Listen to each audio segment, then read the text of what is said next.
Well, it turns out the New Orleans Saints, well, they've got Riz. We got all that and a little bit of lanyard for you on today's episode of Locked On Saints.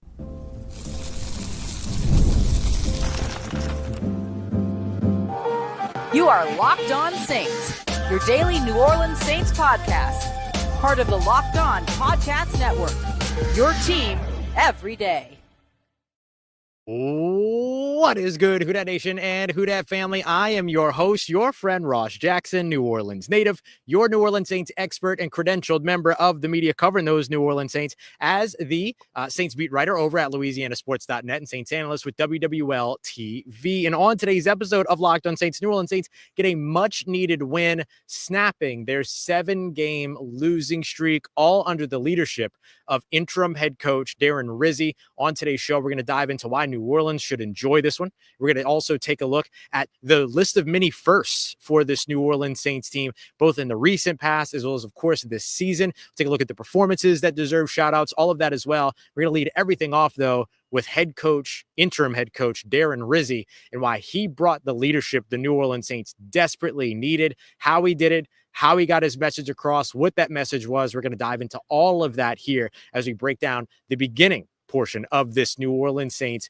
victory against the Atlanta Falcons. We appreciate you very much for being here with us and for being an everydayer and making us your first listen here on the show, which is a proud part of the Locked On Podcast Network, your team every day. Today's episode brought to you by our friends over at Prize Picks. Head over to prizepicks.com/LockedOnNFL and use the promo code LockedOnNFL in all lowercase to get $50 to get a $50 bonus guaranteed when you place your first $5 lineup. Go and check them out today. Prize Picks, run your game. The New Orleans Saints get away with a 20-17 victory here over the Atlanta Falcons, and y'all, the vibes were immaculate after this game and really during this game, which is something that we wanted to see from this New Orleans Saints team, right? Some folks are going to look at this and say, oh, now the Saints are going to go and win some games, so they're going to end up with better, with a worse draft pick and all this other kind of stuff. And that's fine. You can have that attitude if you want to have that attitude and everything like that. We don't know what the rest of this season is going to look like. This might be the only win that the New Orleans Saints get for the rest of the year, but this is one that they desperately needed. They avoided the longest losing streak in the Benson era, we'll call it. They also end up with a win that keeps them out of dropping to the bottom of the NFC South, and the Carolina Panthers won and improved to 3-7 on their season at the beginning earlier this morning with their win over in Munich. The New Orleans Saints did not need to lose this game. They can end up with a very good draft pick even with winning this game. It doesn't matter. The Saints needed to fix the vibes. They needed to have the Riz, and you saw all of it here throughout this game with Darren Rizzi leading the way. Darren Rizzi saying after the game, this was an unbelievable day for him, a day that he had dreamed of for a long time, has always wanted to be a head coach, worked his tail off to become a head coach, going all the way from walk on in college to coaching in D2. Even before that, he was a free agent in the NFL. Finally gets to this moment that started off, as he told us, with a clogged toilet in the morning, in case you were wondering. If you wanted too much information from Darren Rizzi, he's not afraid to give it to you. But he shows up on the very sideline where I'm standing and recording this show and streaming this show, and wins his first ever game. It's why he gets a shout out as our locked player of the day. 1 game, 1 win. He also claimed 1 toilet in the process. This was a win that Darren Rizzi deserved. This was a win that the New Orleans Saints deserved, the roster that all bought in over the course of this week with their head coach fired, one of their best players in their franchise's history traded away. And this is a win that the stadium here, the audience, the fans, you also deserved. And you all got it.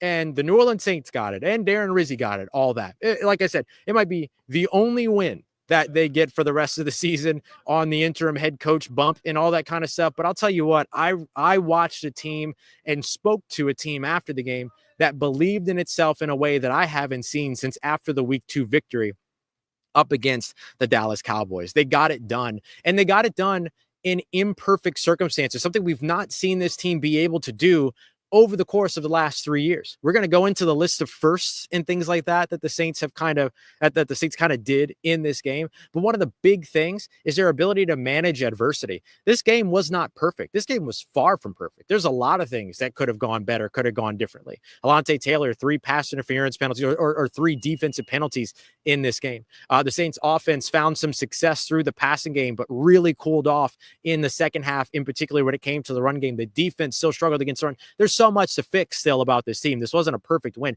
but despite all of that, they won this game. And that's something we've not seen the New Orleans Saints be able to do. That was the difference of Darren Rizzi. Tyrann Mathieu spoke to us after the game, and one of the things that he mentioned was that Darren Rizzi prepared them, told them that there will be something that goes wrong and that they're going to need to be able to overcome that. And when you saw the thing go wrong, it was down that left sideline on a 3rd down and 4 in the 4th quarter, an opportunity to ice the game. Derek Carr, perfectly placed pass to a wide open Alvin Kamara, and it careens off of his fingertips. That was the moment that in a lot of games this year, everyone would have looked at this team and said, oh, that's it. They're cooked. They're cooked. Defense is going to come back on the field. It's a single score game. It's only 3 points. At the very least, they'll surrender a field goal, and this game's going to overtime where they'll probably lose in overtime.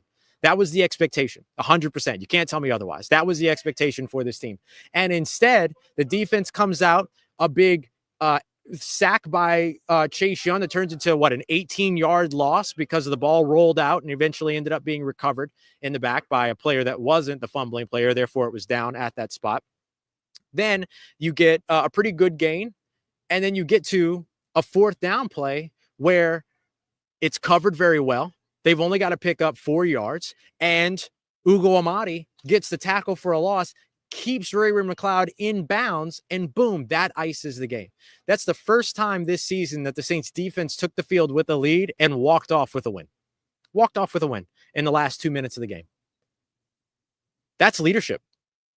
You saw all 3 phases of the game have an impact in this game. Derek Carr, 2 touchdowns in addition to an extra big old completion to Marquez Valdes-Scantling, somebody we've been talking about that needs to be a perennial deep threat for this team with Rashid Shaheed out for the season. Boom, you saw it. 40-yard touchdown catch on a beautifully placed drop in the bucket pass. Great throw by Derek Carr and a fantastic adjustment by Valdes-Scantling. You saw a 67-yard catch and run down the left sideline, a 2-yard touchdown on the crossing route that Valdes-Scantling won on. Just that combination of size and speed is something the New Orleans Saints absolutely need to take advantage of. They did that.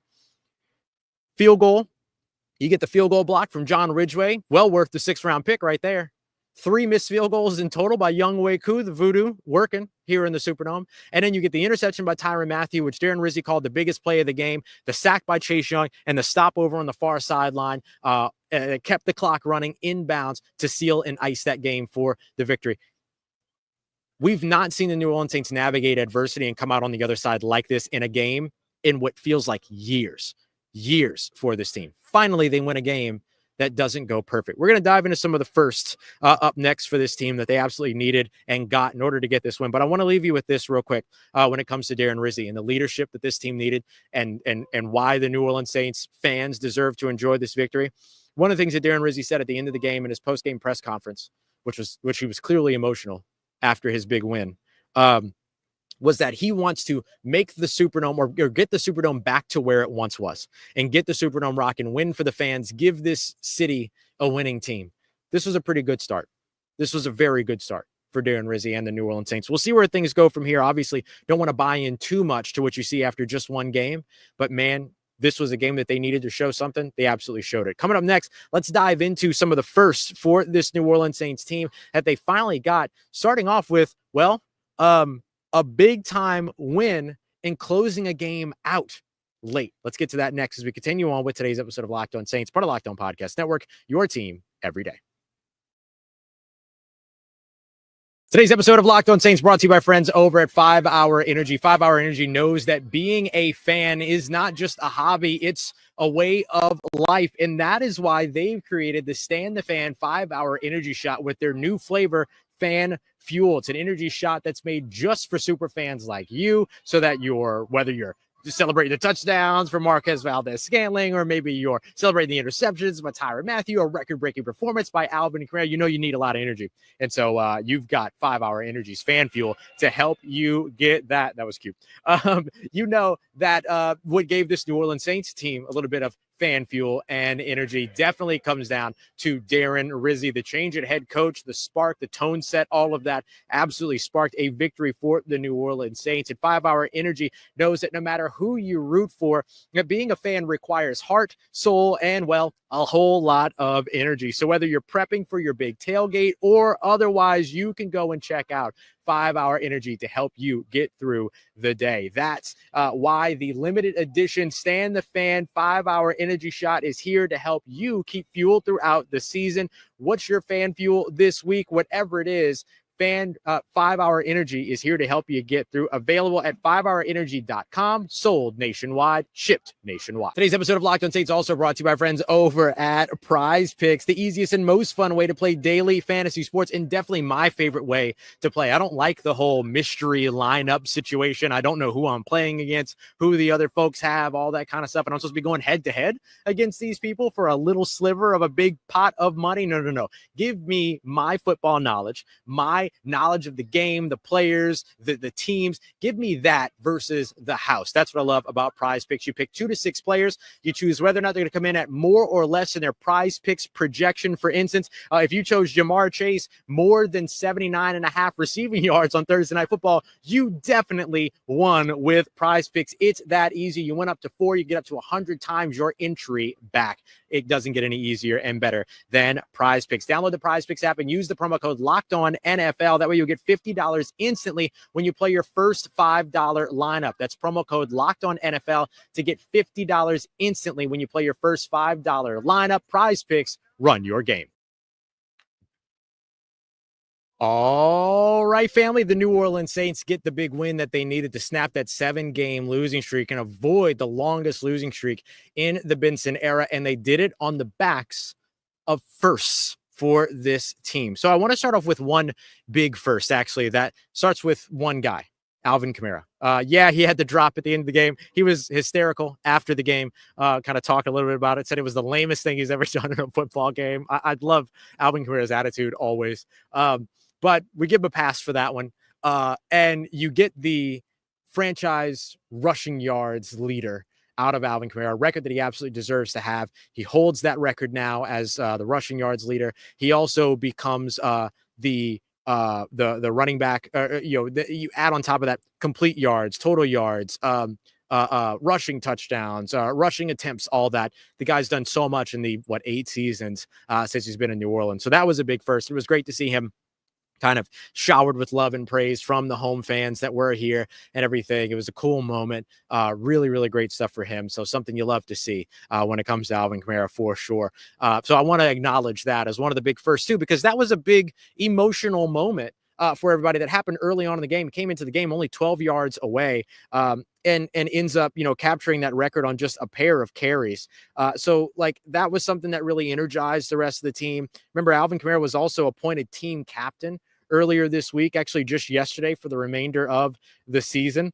Something that Cam Jordan called a duh moment in that he should have been a team captain already anyway. But he finishes the game with 55 rushing yards, 54 receiving yards, so tops 100 total yards again. Would have had more than that with that big catch down the left sideline. He was going to house that one, but nonetheless, still a huge game from Alvin Kamara.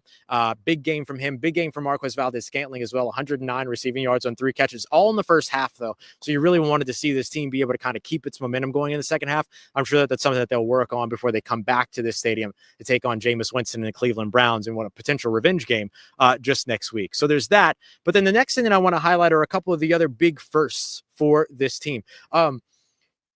They finally end up beating a team with a winning record. They haven't done that very often over the course of the past 3 seasons. They won a game at the end of 2022 up against a Philadelphia Eagles team that was 13-3 in that game, but they won that game in a situation to where it was Gardner Minshew as their starting quarterback. So it was a Gardner Minshew-led 13-3 Philadelphia Eagles team. Then they also won last year up against the Tampa Bay Buccaneers here at home in a Tampa Bay Buccaneers team that was 8-7. The Saints entered that game 7-8.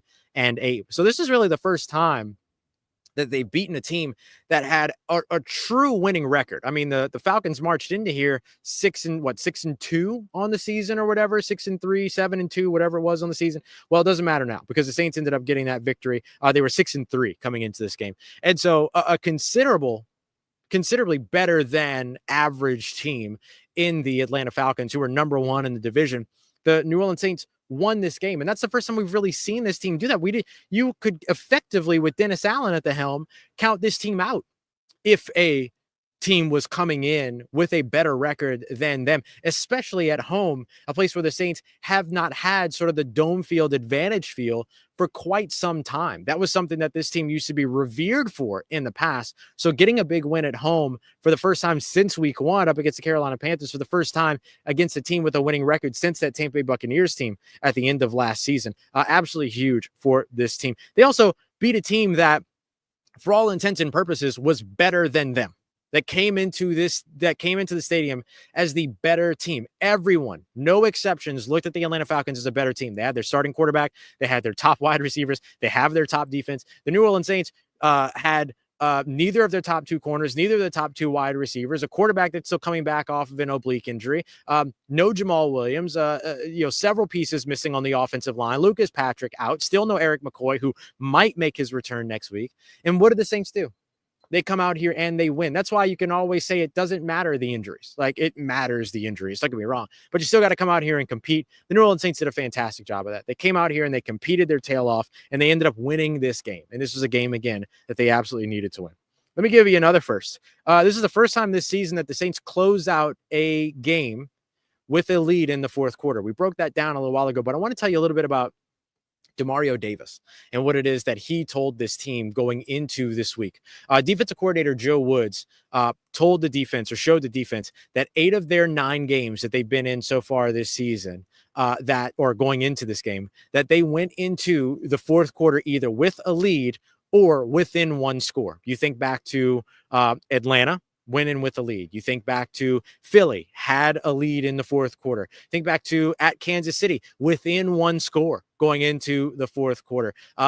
The other game, or the last week up against Carolina, had the lead going into the fourth quarter, all that, and actually had the defense on the field with a fourth quarter lead within 1 score for 3 separate games this season.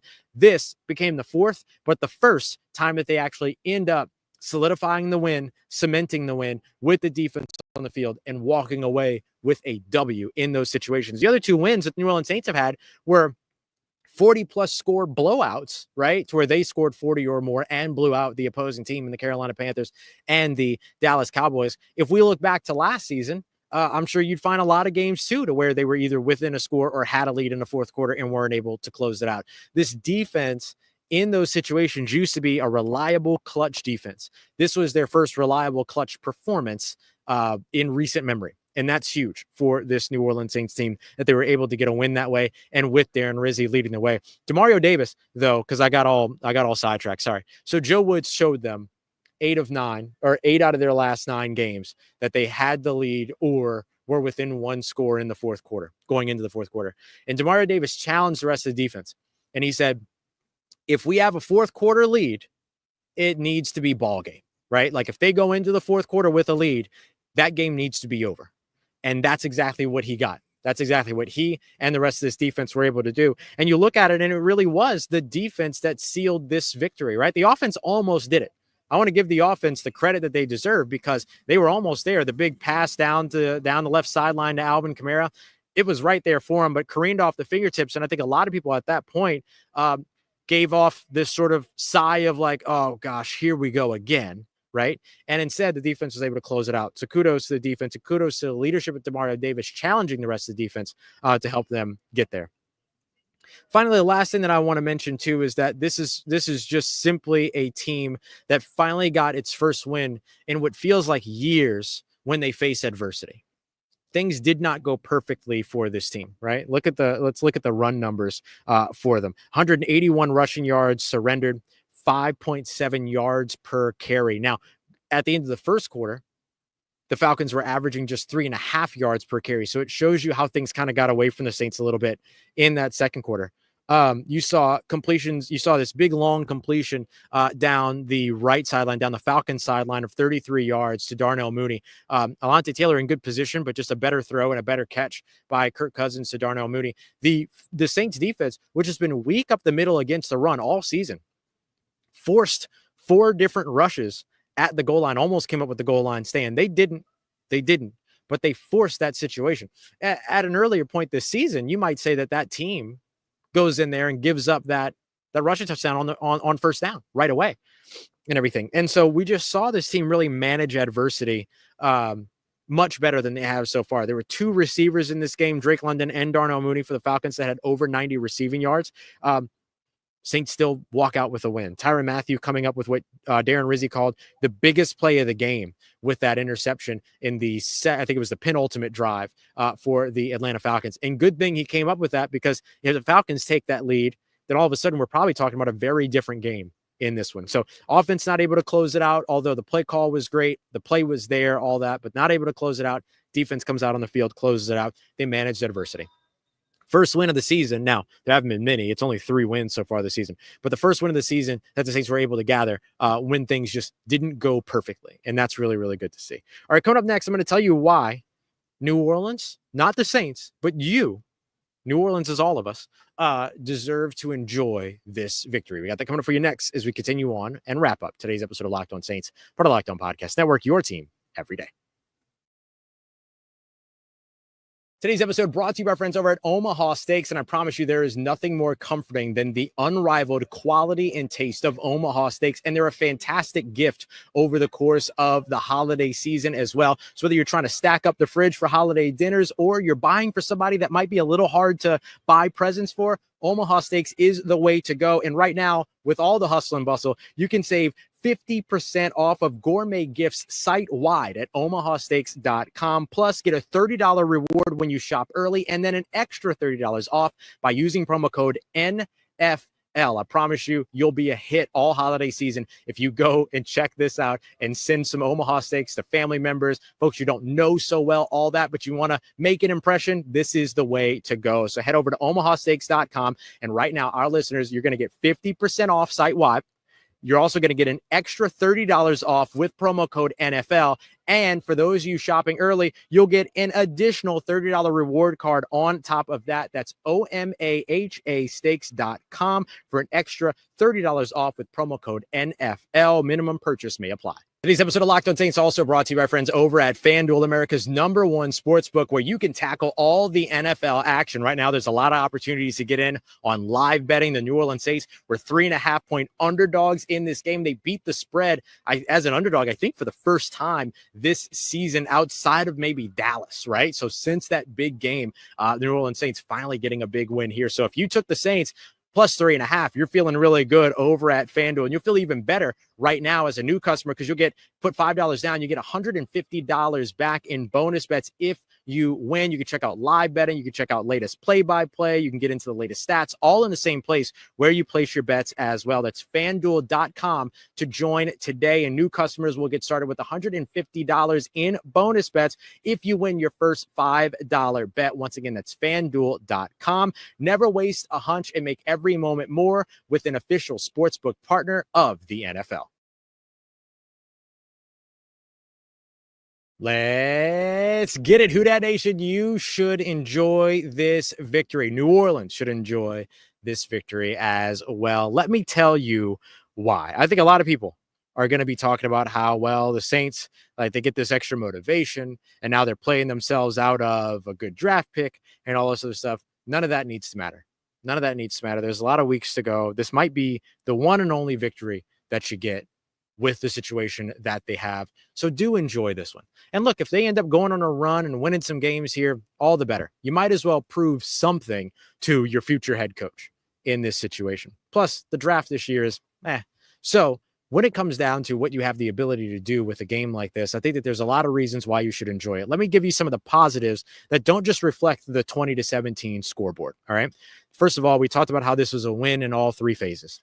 You saw good stuff in the run game. You saw good, especially in the first quarter or the first half. Second half run game, not so much. But you saw the great connection that Derek Carr and Marquez Valdes-Scantling created in this game. Hopefully they can keep that going for you in games moving forward. I thought the offensive line protected well in this one, even when Taliesin Fuanga went out of the game. I spoke to him after the game, seems to be fine. Kind of like, somebody would like, I don't know if you were, boys, but when I was in high school, you would do a thing where you would run up and you'd like punch somebody in the thigh, you'd yell dead leg. It was kind of that was the big issue for him.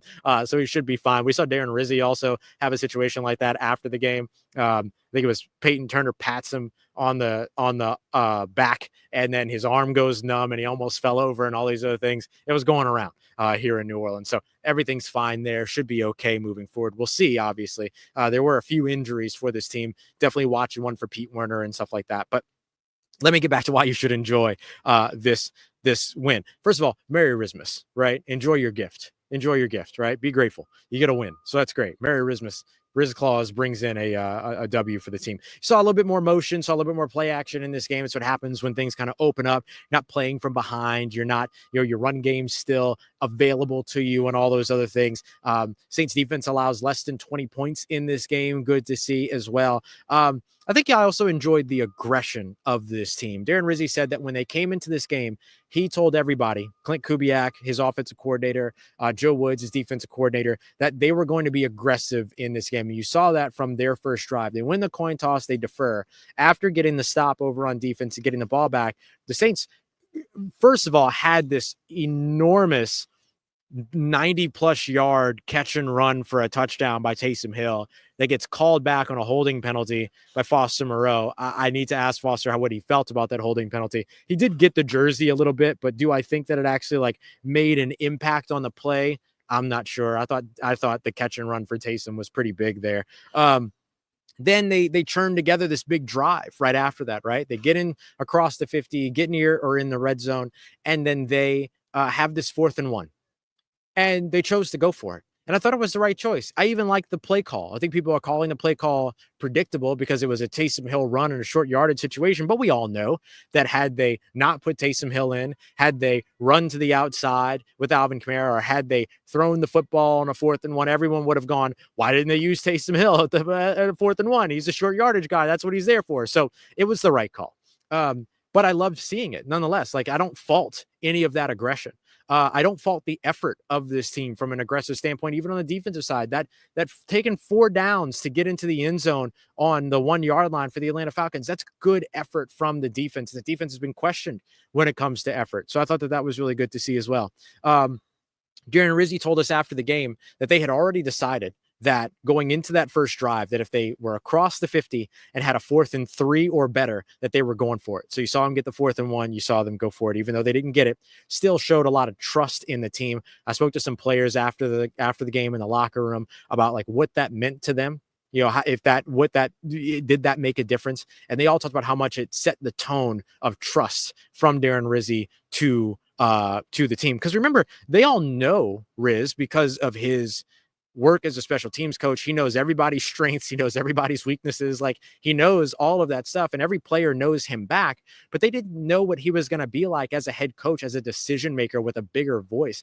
And so to see him show trust in the players, that ended up moving the needle for the players quite a bit. They all heard that and they all responded to that big time. I was told that after speaking with one of the players, that had Jordan Mims gotten just 1 yard closer on that there was the catch and run on 3rd and long where he got to 4th and 2 and they sent out the field goal unit, that had that been a 4th and 1, they would have gone for that one too. And that one kind of surprised me because obviously the deficit of this game ended up being that very field goal that Blake Grupe kicked. Shout out to Blake Grupe, by the way, putting a couple through and not missing any extra points, all that kind of stuff on a day where Younghoe Koo, one of the best kickers in the NFL, misses 3 field goals, plus has one, including a block by John Ridgway. But I was told that they would have gone for that one too on 4th and 1. So you saw a lot more aggression from this team. And one that's going to go pretty uncelebrated was a 3rd and 11, 3rd and 12, 3rd and long, 3rd and 10 or more, that Derek Carr has every route available to him going beyond the sticks. It was a 14-yard completion on the left sideline, the Saints sideline, to Kevin Austin Jr., who Darren Rizzi talked about after the game. He said, people don't even know who he is. A guy that they got from the UFL that apparently other starting receivers were saying, hey, we got to find a way to get this guy on the field because of how well he practiced, how much he worked his tail off and everything like that. Well, he made an immediate impact because he ended up picking up that 3rd and long that turned into a good drive for New Orleans. So again, aggressive nature, not a screen pass on 3rd and 14 or 3rd and long, but instead the 14-yard pass. Go out there and get it. Go and attack the sticks. They absolutely did that. We saw the screen catch and run from Alvin Kamara that went for big yards. We saw 3 sacks from the defense, including 2 of which that forced fumbles. Remember, we always talk about the impact fumbles and the lack thereof for the New Orleans Saints defense, especially in the pass rush. And this team, as a pass rush, didn't really get to the quarterback very much in the first quarter, but when they did, it was Peyton Turner forced the fumble. Then later on, you got another sack from Cam Jordan, looking like vintage Cam Jordan, knocking over an offensive lineman and getting immediately to the quarterback. Then you saw Chase Young get to Kirk Cousins and knock the football out as well. That turned into effectively a part of the game-winning series of plays, including Ugo Amadi's tackle, to seal this game and to ice it for the New Orleans Saints defense after the offense couldn't punch it in. And so I think all those things are good quality things. We talked about how the expectation for this game needs to be more than the scoreboard. And I think you got the scoreboard and you got some really nice things from this team that serve as building blocks for them building for their future over the course of the next rest of the season, going into the offseason, next year, all of that. Just good stuff to see players go out on the field and fight for their interim head coach in Darren Rizzi, who, if he keeps getting this kind of fight, you can guarantee he's at least getting an interview for the full-time coaching position going into 2025. So really, really good stuff here for the New Orleans Saints, and a win that they absolutely needed. Damn the draft position. This is a win that they absolutely needed. So it was good to see for this team, for that head coach, for this city, for these fans. Awesome. Really, really good stuff. And you know what? Anytime that you can beat the Falcons, you'll take that too, right?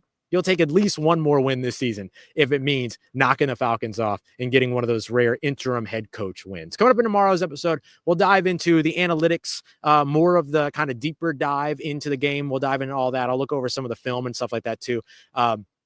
And see maybe some of the unsung plays that were made in this game. But a great win for New Orleans, a great win for you. I hope that you enjoy this one. Do live it up. Appreciate you very much. As always, make it your first listen of the day every day. Make sure you go, and for your second listen, go and check out Locked On NFL. They'll probably be talking about this game since it was such a nice win for New Orleans, and we'll see how everything goes moving forward throughout the season. Thank you very much for making us a part of your day, part of your routine, for saying yes to me on the show. As always, if you see me, please say hi. And if you need anything else around your New Orleans Saints in between these episodes, make sure you follow me on your favorite social media at Ross Jackson, NOLA. Hit me up. Learn how the family's doing them, how you living. Let me know how you momming them. And trust you, that nation.